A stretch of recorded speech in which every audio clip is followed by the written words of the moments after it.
Hi guys, Daniele here. Today I want to share with you a quick tip on how I usually export proportional notation to Finale. I have to be very clear on the other hand that this is not a life-saving tip and I'm only taking care of onsets. So I don't know how to properly display duration line, let's say, similar to the ones in bach.roll in Finale. So if any of you knows how to automatize the process, I would love to know that. So for the time being, let's take a bach.roll. It's nothing fancy, it's nothing too musical. I've generated it via this little algorithm, but it's just a way of showing you have different intensity intervals and we can deal with them. Then I've added a couple of dynamic markings. The first thing I usually want to do is to have each note and when the next one comes in, because this is important as a pre-quantization process. So I do a select all the notes and send a legato message. The passage from one note to another is smooth. There are no rests between notes. Again, I'm only taking care of intensity intervals, so there's no concept of rests at this stage. Then I quantize the score with a very small minimal unit, usually 1/128, and with a fixed tempo and meter, usually 4/4 and 120. This means that each bar lasts 2 seconds, and the smaller the minimal unit you choose, the more precise your display of proportional notation will be, but I think 128 is a fair compromise for me. You get a score of this kind, and once you have it, the first thing you want to do is to avoid any tie, but you want to keep the first note in the tie. So what I do is I select all the note that has a tie ending on them. The tie field of the note is 0 when a note has no tie, neither incoming nor outgoing. 1 when a note has an outgoing tie but no incoming tie. 2 when a note has an incoming tie but not an outgoing tie, and 3 if a note has both of them, which means that if I select notes whose tie field is greater or equal than 2, I select all the notes that have a tie coming in, and then I can delete them. Once I do that, I just have to run the last passage, which is reduce the duration of all notes to 128.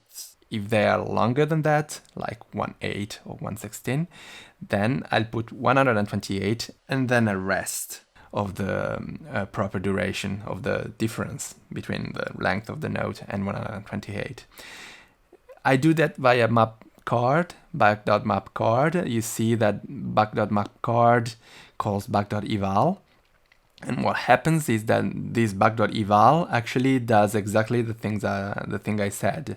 So it takes the incoming chord, it removes one level of parentheses, it takes the duration, which is the first element now. If it's negative, it means it's a rest, and then it just outputs the chord as it was. It keeps it as it is, essentially.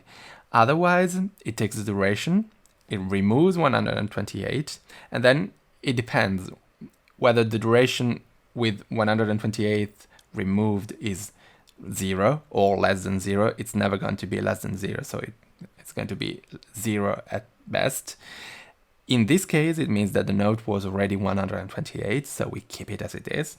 Otherwise, we change the duration on the note to 128 and also add a rest of the difference between the duration of the old note and 128.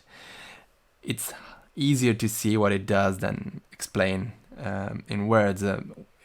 We end up with a score only having notes, onsets lasting for 128, and that's it. Now we can export the XML file and go to Finale.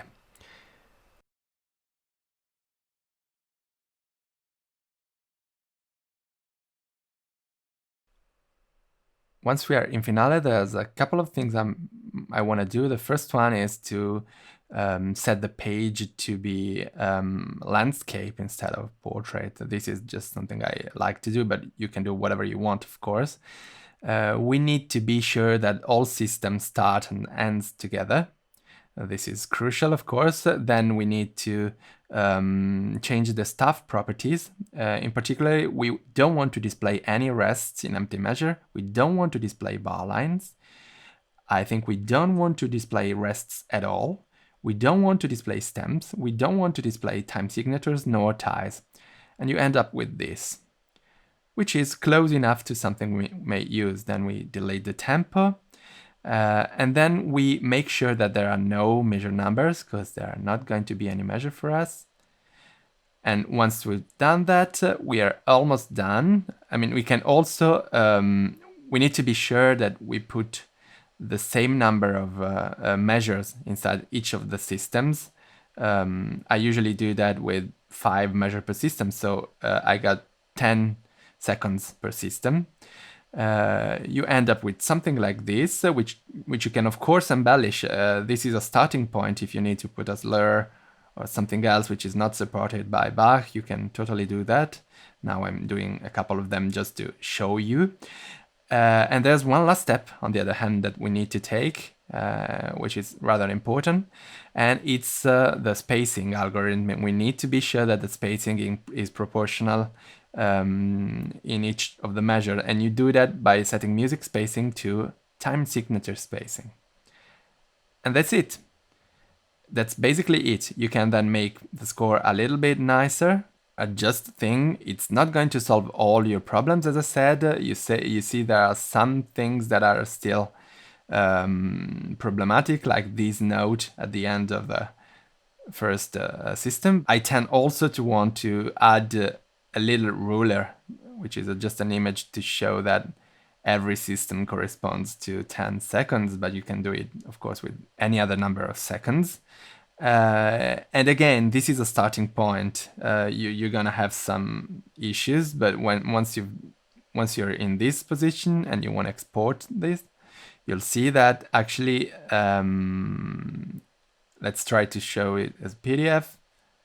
This is rather decent. It's not game changing, but there are some issues, of course. See the superpositions, you can solve them by changing the inharmonicity in that case, and some other little issues here and there. If you don't want to have superpositions, you may want to choose a looser zoom, so maybe 10 seconds per line are a bit too much. You can use 8 or 6 or whatever you like. But that's it, basically. That's just something I do from time to time, and I wanted to share with you. Bach.roll can export images, so you can already have a direct export of proportional notation if you need that.